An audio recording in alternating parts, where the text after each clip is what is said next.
민수기 이 말씀 보면은 여호와는 내게 복을 주시고 너를 지키시기를 원하며 여호와는 그의 얼굴을 내게 비추사 은혜 베푸시기를 원합니다.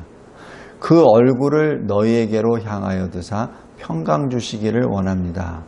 그래서 얼굴을 비추시고 얼굴을 향하여 은혜와 평강을 주시기를 원한다는 제사장의 축도 내용입니다. 근데 여기 좀 우스꽝스러운 예지만 만약에 우리가 하나님의 얼굴을 보게 되면 어떻게 되죠? 죄인이기 때문에 죽잖아요. 근데 제사장이 그렇게 축도를 하십니다. 하나님, 하나님의 얼굴을 우리에게 비춰주세요. 하나님의 얼굴을 우리에게로 향하여 주시옵소서. 그러면 은혜와 평강이 우리에게 임할 줄 믿습니다. 지금 그 얘기거든요.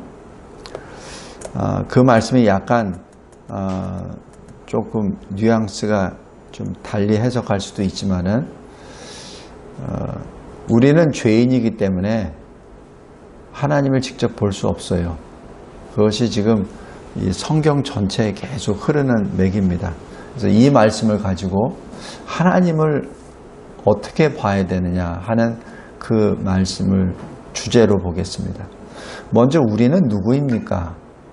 우리는 하나님의 피조물이죠. 동시에 우리는 죄인입니다. 그래서 하나님을 볼 수 없습니다. 출애굽 33장 20절에 나를 보고 살 자가 없다. 그래서 시내산에서 모세가 주의 얼굴을 보여주시옵소서, 영광을 보여주시옵소서라고 했을 때 하나님이 하신 말씀이 그거예요. 너는 죽어 그러면. 그래서 너는 내가 예배한 그 반석 위에 서서 내가 손으로 덮어서 내 영광이 지나간 다음에 내 뒤를 볼 수 있을 거야 라고 그렇게 말씀하시죠. 에베소서 2장 1절에 우리는 허물과 죄로 죽었었던, 육신은 살아 움직이는 것 같으나 실은 영으로는 하나님을 찾지도 아니하고 하나님을 두려워하지도 않는 죽은 존재였습니다. 그래서 이사야서 6장에서도 이사야 선지자가 하나님의 보좌 앞에 섰을 때 내가 죽게 되었다. 여기 번역은 망하게 되었다라고 얘기하는데 이것을 직역을 하면 죽게 되었다라는 그 뜻입니다. 왜냐하면 내가 이 부정한 죄인이 입술과 또 모든 나의 삶이 부정한 내가 만군의 여호와 하나님을 배웠기 때문이다 라고 얘기하면서 자신이 죄인임을 거기서 자복하게 되죠. 디모데전서 6장 16절에서도 하나님께 가까이 어떤 사람도 하나님을 보지도 못하고 볼 수도 없다라고 그렇게 기록합니다. 오직 그만, 오직 주 예수만이 죽지 아니함이 있고 또 가까이 가지 못할 빛에 거하신다라고 그렇게 말씀하시고 모든 사람은 거기에 들어갈 수 없다, 볼 수도 없다라고 말씀합니다. 이것이 우리의 모습입니다. 우리의 정체성입니다.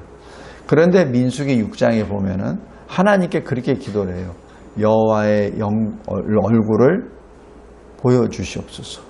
여호와의 얼굴을 비춰주시옵소서. 그래서 은혜와 평강을 충만케 하옵소서 이렇게 기도합니다. 좀 어폐가 있죠. 거기에 대해서 다시 한번 보겠습니다. 그러나 우리는 그리스도 안에서 새로운 피조물이 되었습니다. 그래서 과거에는 허물과 죄로 죽었었던 우리가 주님이 우리를 살려주셨습니다. 에베소서 2장 1절입니다. 그래서 우리는 그리스도 안에서의 새로운 피조물이요 그리스도의 것입니다. 고린도 후서 5장 17절, 고린도전서 3장 23절입니다. 왜냐하면 히브리서 10장 10절에 하나님의 뜻에 따라 예수 그리스도의 몸을 단번에 들이심으로 말미암아 우리가 거룩을 얻었기 때문에 그렇습니다. 거룩하지 않으면 하나님께 나아갈 수 없죠. 그것을 달리 표현하면 히브리서 10장 20절에 휘장 가운데로 우리를 위하여 새로운 살 길을 열어주셨습니다. 네, 그 휘장이 예수님의 육체이십니다. 우리가 예수의 피를 힘입어 성소에 들어갈 담력을 얻었습니다. 성소는 거룩한 장소죠. 바로 하나님의 임재를 의미합니다. 하나님께로 나아갈 수 있는 존재가 되었다는 것이죠. 그래서 갈라디아서 2장 20절에 이제는 내가 사는 것이 아니요 오직 내 안에 그리스도께서 사십니다. 그 그리스도께서 사신다는 것이 무엇을 의미합니까? 내가 이 세상에 육체로 살고 있지만 나는 하나님의 아들 예수 그리스도를 믿는 믿음 안에서 사는 것입니다. 그래서 내 안에 그리스도께서 사신다는 것 자체는 내가 예수 그리스도를 하나님의 아들로 믿는 믿음으로 사는 존재라는 것을 의미합니다.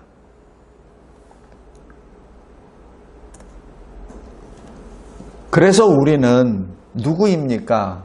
우리는 피조물이요 죄인이었으나 우리가 다시 새 사람이 되었기 때문에 새 사람이 할 수 있는 것, 새 하늘과 새 땅을 바라봅니다. 언제? 하나님이 정하신 그때, 하나님의 날이 그때. 그래서 우리는 그 날이 올 때까지는 간절히 그 날을 사모하며 하나님을 생각하며 새 하늘과 새 땅을 믿음으로 바라보게 되죠. 베드로후서 3장 12절 13절입니다. 왜 그럴 수 있죠? 요한일서 2장 1절에 우리에게는 하나님 앞에서 대언자가 있다는 얘기죠. 그 대언자가 바로 성령을 말합니다. 파라클레이토스, 그 헬라어로. 그런데 이 또 다른 성령이 예수께서 보내시는 성령이요. 그러면 원래 성령은 누구시냐면 예수 그리스도이십니다. 그래서 예수 그리스도께서 친히 우리의 대언자가 되시기 때문에 우리가 설사 죄를 범하여도 하나님 앞에서 우리가 죄 사함을 확정 짓는다는 것을 의미합니다. 그래서 우리는 새하늘과 새 땅을 볼 수 있는 하나님의 백성이 됨을 여기서 선언하는 것이죠. 그런데 이러한 것은 우리가 예수님이 우리의 대언자가 됐으니까 아무렇게나 살아도 된다는 것이 아닙니다. 그것이 아니라 원래 이렇게 표현하는 이유는 요한일서 2장 1절 첫 부분입니다. 너희로 죄를 범하지 않게 하려 함이라. 예수께서 대언자라고 하는 것은 우리가 죄를 짓지 않도록 하기 위한 것이지 죄를 져도 좋다는 그런 내용이 아니란 얘기입니다. 그런데 요즘 이상하게 그렇게 해석을 하는 무리들이 있어서 다시 한번 강조합니다. 주님이 우리를 위하여 십자가에 달려 죽으시는 그 목적은 우리를 구원하시기 위한 것이지 우리가 마음대로 죄를 지어도 된다는 그런 사실이 아니란 사실입니다. 주님이 하나님 아버지 보좌 앞에서 우리의 대언자가 되시는 것도 마찬가지. 우리의 죄를 용서해 주시기 위하여 죄 사함을 확정시켜 주시고 생명의 나라 저 천국으로 인도하시기 위한 것이지만 우리의 죄를 마음대로 범하도록 하기 위한 면죄부를 주시기 위해서 예수님이 그곳에 서 계신 것이 아니라는 뜻입니다.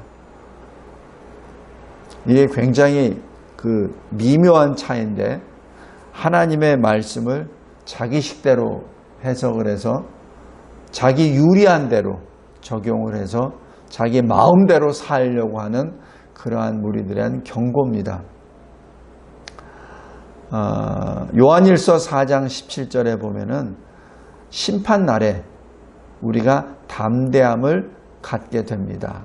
왜? 하나님의 사랑이 우리 안에서 우리를 위하여 우리와 함께 완전하게 완성되기 때문에 그렇습니다. 우리가 심판날에 담력을 갖게 되는 것은 바로 하나님의 사랑 때문에 그렇고, 그 하나님의 사랑의 실체는 예수 그리스도이십니다. 그래서 예수 그리스도 때문에 우리가 그렇기 때문에 우리도 이 세상에서 그러하니라 라고 그렇게 말합니다. 그래서 이 성경 말씀 자체가 굉장히 의미가 깊습니다. 셋째로, 우리는 하나님을 볼 수 없는 죄인이었지만, 그러나 하나님의 얼굴을 본 믿음의 선진들이 이 성경에 수도 없이 많이 있습니다. 특별한 경우에 하나님은 하나님의 사람들에게 하나님의 모습을 보여주십니다. 창세기 18장 1절에 보면은 이렇게 기록해요. 여호와께서 마물의 상수리 나무들이 있는 곳에서 아브라함을 만나 주십니다. 이때 아브라함이 정오에 갑자기 불현듯 나타나는 세 사람을 보죠. 그 세 사람을 보고 엎드려서 경배를 하고, 이곳에 오셔서 이곳에서 내가 준비하는 음식을 먹고 발을 씻고 쉬시다가 가십시오라고 그렇게 고백합니다. 하나님이 사람의 모습으로 직접 오신 것이죠. 우리는 이렇게 질문할 수 있습니다. 아브라함은 어떻게 알았을까? 그리고 또 일부 성경학자들은 이게 동양의 문화권이니까 그렇게 손님에게 예의를 표한다고도 얘기합니다. 그게 결코 아닙니다. 그것이 아니고 영으로 아브라함은 여호와 하나님을 알아본 것이죠. 알아본 것입니다. 그래서 송아지를 잡고, 그리고 자기가 준비할 수 있는 최고의 음식을 만들어서 그 세 사람에게 대접을 하고, 자기는 옆에 서 있습니다. 아브라함이 같이 와서 먹는 것이 아니라 아브라함은 그 옆에 서 있어요. 그리고 세 사람은 먹습니다. 하나님이 하나님의 사람을 만나주시는 그 모습이죠. 이때도 마찬가지 아브라함은 죽지 않습니다. 오히려 1년 후에 이삭을 낳을 것이라는 그러한 약속을 받죠. 그 다음에 이 창세기 32장 30절에 보면은 야곱이 야복강 나루터에서 씨름을 하죠. 근데 나중에 알고 보니 하나님이세요. 그래서 그곳 이름을 분이엘, 분이는 얼굴이란 얘기요, 엘은 하나님이란 뜻입니다. 그래서 하나님의 얼굴을 보았다라고 해서 분이엘이라고 붙였습니다. 그런데 야곱이 뭐라고 하냐면, 내가 하나님과 대면하여 보았으나 내 생명이 보존되었다. 죄인이기 때문에 분명히 죽어야 되는데 야곱은 살았죠. 왜? 그것이 하나님이 특별한 경우에 하나님의 사람을 직접 만나 주십니다. 출애굽 24장 9절에서 11절 보면은 시내산에서 모세가 십계명을 받기 직전에 모세, 아론, 나답, 아비후, 이스라엘 장로 70명이 같이 올라갑니다. 시내산에 어느 정도까지 올라가서 하나님을 만납니다. 보니까 하나님의 발 아래 청옥을 편 듯하고 하늘같이 청명하더라. 하나님의 얼굴은 보지 못했지만 하나님의 임재를 거기서 보았죠. 그때 하나님이 어떻게 하셨죠? 손을 대지 아니하셨다. 죽이지 않으셨다는 얘기입니다. 대신에 그들은 하나님을 뵙고 먹고 마셨더라라고 기록합니다. 이때도 마찬가지 하나님의 얼굴을 배웠는데도 죽지 않습니다. 출애굽 33장 11절에는 모세를 어떻게 표현하십니까? 하나님이 자기 친구와 이야기함 같이 모세와 대면하여 말씀하셨다라고 기록합니다. 모세도 죽지 않았습니다. 이사야서 6장 1절에서도 마찬가지, 이사야 선지자가 저 천국 보좌 앞에 있을 때 하나님께서 높이 들린 보좌에 앉으셨다라고 기록하며, 그때도 마찬가지 이사야도 죽지 않습니다. 에스겔 1장 1절에도 보면은 내가 그발강가 바벨론에 사로잡힌 자 포로 가운데 있을 때 하늘이 열리고 하나님의 모습이 내게 보였다. 그러면서 에스겔을 선지자로 소명하시죠. 이때도 에스겔이 죽지 않습니다. 이러한 경우 우리는 어떻게 해석을 해야 됩니까? 우리는 죄인이지만 그리스도 안에 있는 죄인이죠. 그래서 우리는 새 사람, 새로운 피조물이 되었기에 하나님의 그 날을 소망하고 주님을 배우기를 늘 갈망합니다. 우리는 영으로 살았기 때문에. 허물과 죄 가운데 죽었었지만은 다시 예수 그리스도 십자가 보혈의 피로 예수 그리스도 믿음으로 인하여 우리는 새 사람이 되었기 때문에 하나님의 때에 하나님이 주의 나타나심을 보이시는 그 순간을 늘 우리는 소망하고 기다립니다. 디모데전서 6장 15절입니다. 주님이 어떻게 오십니까? 구름을 타고 승천하실 때와 동일한 모습으로. 그래서 각 사람의 눈이 그를 보겠고 그를 찌른 자도 볼 것입니다. 계시록 1장 7절입니다. 데살로니가 전서 4장 16절에 있는 말씀처럼 호령과 천사장의 소리와 하나님의 나팔 소리로 친히 하늘로부터 강림하실 것입니다. 그래서 늘 우리는 주의 날에 주를 보기를 늘 소망하고 믿음의 눈으로 우리는 주를 바라보게 되죠. 그래서 우리는 하나님을 바라봅니다.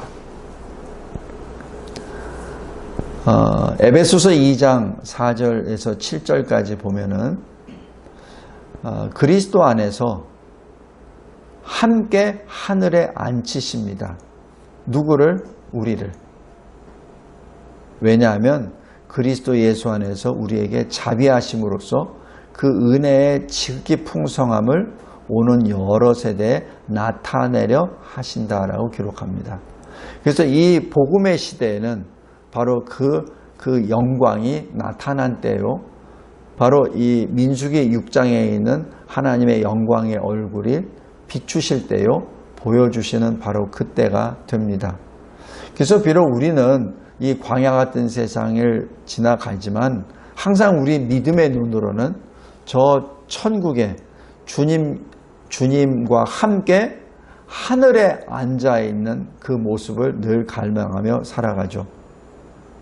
근데 이것을 어떻게 볼 수 있습니까? 바로 주님이 우리의 눈을 열어주시기 때문에 그렇습니다. 육신의 눈이 아니라 영의 눈입니다. 마음의 눈이죠. 그래서 에베소서 1장 18절에 보면 너희의 마음의 눈을 밝히사 다 보여주신다는 얘기죠. 소망이 무엇이며 기업의 영광이 풍성함이 무엇이며 힘의 위력으로 역사하심에 따라 우리에게 베푸시는 능력의 지극히 크심이 어떤 것인지 우리로 알게 하십니다. 성도 여러분, 그래서 우리가 이 성경을 통하여 우리가 갈 곳, 또 성경을 통하여 하나님의 말씀, 음성을 듣게 되고 또 이 성경 말씀을 통하여 내가 무엇을 향하여 걸어가야 되는지 그것을 우리 눈으로, 영의 눈으로 보게 하는 것이죠. 그래서 이 사도 바울이 빌립보 교회를 개척하기 전에 강둑에서 여인들이 모여있길래 거기서 복음을 전하죠. 그때 어떻게 하죠? 주께서 그들의 마음을 열어주사. 그래서 그곳에서 루디아가 사도 바울이 전하는 복음을 받고 자기 처소를 교회로 하나님께 드리죠. 그러한 역사가 일어납니다. 왜냐하면 루디아는 복음을 통하여 주님을 만났기 때문에 그렇습니다. 어떻게 바라봅니까? 그렇다면 우리는 오직 주님만 바라봅니다. 왜? 마태복음 22장 37절 율법을 전체를 딱 두 마디 중에 하나, 주 너의 하나님을 사랑하라. 바로 첫 소절, 주 너의 하나님을 사랑하라. 어떻게? 마음을 다하고 목숨을 다하고 뜻을 다하여. 이것이 오직 주만 바라보는 바로 첫 걸음이죠. 히브리서 12장 2절에 나오는 것이 예수를 바라보자 라는 그 말씀입니다.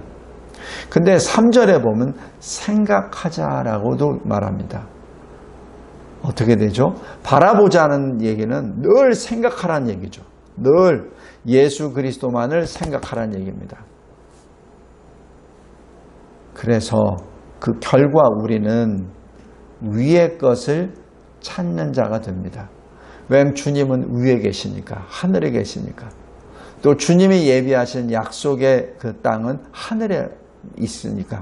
그래서 위의 것을 생각하고 이 아래 것, 땅의 것을 생각하지 않습니다. 그래서 우리가 하나님의 사람인지 어떻게 알죠? 위의 것을 늘 찾는, 생각하는, 하나님을 가까이 하는 자가 되라는 야고보서 4장 8절과 바로 연계가 됩니다. 어떻게 바라봅니까? 이를 위해서 늘 말씀을 읽고 묵상하고 그리고 지킵니다. 여기서 묵상한다는 얘기는 늘 읊조린다는 얘기입니다. 말씀을. 그 얘기는 계속 말씀을 외우고 말씀을 전하고 한다는 그것을 의미하죠. 그 묵상한다는 자체가 사실 암기요, 암송이요, 찬송입니다. 왜? 이 말씀을 너의 입에서 떠나지 말게 하라. 주야로 묵상하라. 그 안에 기록된 대로 다 지켜 행하라라는 그 말씀합니다. 성도 여러분, 제가 이 본문을 붙잡고 신학교에서 계속 씨름하고 있을 때 하나님, 지금 내일 당장 시험이 있는데 하나님 말씀만 입에 계속 물고 있으면은 내일 시험에 이상이 없나요? 그런 질문을 많이 해봤습니다. 그런데 결국 나타나는 것은 하나님의 말씀이에요. 그 하나님의 말씀을 그대로 받고 하나님의 말씀대로 행했을 때 평강의 하나님이 너희와 함께 계시리라. 하나님은 늘 우리와 함께 하십니다. 근데 우리가 깨닫지를 못해요. 왜? 말씀을 안 보니까. 그리고 말씀대로 지키지 않으니까. 하나님은 늘 우리와 동행하세요. 하나님은 우리 앞서가 주시고 우리 좌우 뒤에 우리를 지켜가시면서 호위하시면서 가십니다. 근데 우리가 그거를 깨닫지 못해요. 왜냐하면은 말씀에 우리가 온전히 붙잡혀 있지 못했기 때문에 그렇습니다. 말씀에 온전히 붙잡힌 모습이 뭐라고 하죠? 마음의 허리를 동이라라는 얘기죠. 우리 에베소서 6장에 허리가 뭐죠? 진리의 허리띠입니다. 그래서 허리띠가 풀어지면 진리가 안 되죠. 그러면 나타나는 것은 수치를 당하게 되죠. 그래서 마음의 허리를 동이라는 얘기는 바로 진리 대신 말씀을 굳건하게 잡고 예수 그리스도께서 나타나실 때까지 주님이 주실 그 은혜를 온전히 소망하라라는 그 말씀입니다. 그것이 베드로전서 1장 13절입니다. 이 말씀이 계시록 22장 14절에 자기 두루마기를 빠는 자들이 복이 있다라는 그 말씀과도 바로 연계가 됩니다. 말씀을 맺겠습니다. 우리는 언제 주님을 바라봅니까? 지금. 언제? 오늘. 언제? 매일. 주님 앞에 설 때까지 우리는 계속 바라봅니다. 베드로가 주님께서 저 바다에서 물 위로 걸어오시니까 베드로가 고백하죠. 주님, 저도 물 위를 걷게 해주세요. 그래서 베드로가 주님이 명령하시니까 나오라 하니까 나왔습니다. 몇 발자국 걸었습니다. 주님께로 향해 나아갔어요. 주님만 바라보았을 때는 물을 걸었습니다. 그러나 주님만 바라보지 않았을 때, 바람을 보았을 때는 물에 가라앉았죠. 우리도 마찬가지입니다. 물 위를 걷기 위해서는 배 안에 있지 아니하시고 물 위에 계시는 주님께로 나아가야 됩니다. 그러지 아니하고는 주님께로 나아갈 수 없어요. 주님이 십자가를 메고 골고다로 걸어가셨잖아요. 그리고 나를 따르라 하셨죠. 그 나를 따르라는 그 길은 결코 쉬운 길이 아닙니다. 오죽하면은 요한복음 6장에 구름같이 많은 주의 제자들이 다 사라져 버렸잖아요. 12명 빼놓고. 그만큼 주의 길을 걸어가는 것은 결코 쉬운 일 아닙니다. 이 마지막 때 주님께로 나아가야 됩니다. 오늘 어느 목사님하고 이렇게 쭉 전화로 교제하면서 하다가 은퇴하신 목사님이에요. 그러면서 이 마지막 때가 가까이 왔다라는 것을 그 목사님도 말씀을 하시더라고요. 말씀을 하시면서 느헤미야 성경연구원에 제가 이렇게 소개를 드렸어요. 그랬더니 참 귀한 사역을 하십니다. 주님의 특별한 이 마지막 때의 소명입니다. 그 목사님이 그 얘기 하시더라고요. 올해 은퇴하신 목사님이세요. 영으로 항상 하나님의 때를 기다리시는 분들은 다 알아요. 다 압니다. 우리가 이 마지막 때를 준비하기 위해서는 그냥 가만히 앉아서는 안 돼요. 주님께로 나아가야 됩니다. 주님이 어디에 계시죠? 주님은 평안한데 왕궁에 계시지 않으시고 골고다 그 산 위로 오르고 계시죠. 십자가를 메고 오르고 계십니다. 우리도 마찬가지 이 마지막 때 어떻게 하면은 이 대환란을 겪지 않고 빨리 갈 수 있나, 어떤 그런 길을 생각하고 간구하는 그 모습이 아니라 마지막 때 어떻게 하면 주님과 함께 그 고난의 길을 영광의 길이라는 영안으로 보는 그 길을 걸어 나가는 것이 우리에게 받은 사명이기도 합니다. 육의 눈으로 보면은 그것은 고난의 길이에요. 그러나 영의 눈으로 보면은 영광의 길입니다. 신을 벗어라라고 말씀하시죠. 주님께로 나오기 위해서는 네가 신고 있는 신을 벗어야 됩니다. 이것을 인본주의적인 해석으로 하면 결코 이해가 안 돼요. 왜냐하면 신을 벗으면 당장 못 걷습니다. 그러나 주님은 말씀하세요. 네가 의지하고 있는 신을 벗어라. 그랬을 때 주님께로 나올 수 있고 주의 얼굴을 배울 수 있게 됩니다. 이 민수기 6장에 있는 여호와께서 얼굴을 자기 백성에게 돌리사 비추사 은혜와 평강을 주시기를 원합니다라는 그 말씀 자체가 그 기도를 받는 사람들은 이미 주 안에서 오직 주님만을 믿는 믿음, 소망, 사랑의 사람임을 거기서 선포한 것이죠. 그러니까 주님의 얼굴을 소망하고 주님의 얼굴을 보라라는 그 뜻입니다. 성도 여러분, 이 마지막 때 우리가 할 일은 주님의 얼굴을 보는 일입니다. 늘 영안이 열려서 말씀을 받을 때 그 말씀을 통하여 내 마음이 열리고 내 입이 열리고 내 눈이 열려서 우리를 향하여 두 팔을 벌리고 계시는 주님을 만나 뵙고 주님이 주시는 그 영광의 빛을 통하여 은혜와 평강이 여러분에게 충만하기를 주 예수 그리스도의 이름으로 기도합니다. 감사하고 감사합니다. 지금 오늘 그리고 주님이 오시는 그 순간까지 매일매일 주야로 주님을 바라보게 하여 주시옵소서. 그리고 내가 가지고 있는 여러 가지 이 세상의 짐들을 다 내려놓고 벗고 하여 주께로 온전히 나아가는 주님의 뜻대로 순종의 길을 걸어가는 우리가 되게 하옵소서. 예수 그리스도의 이름으로 기도드리옵나이다. 아멘.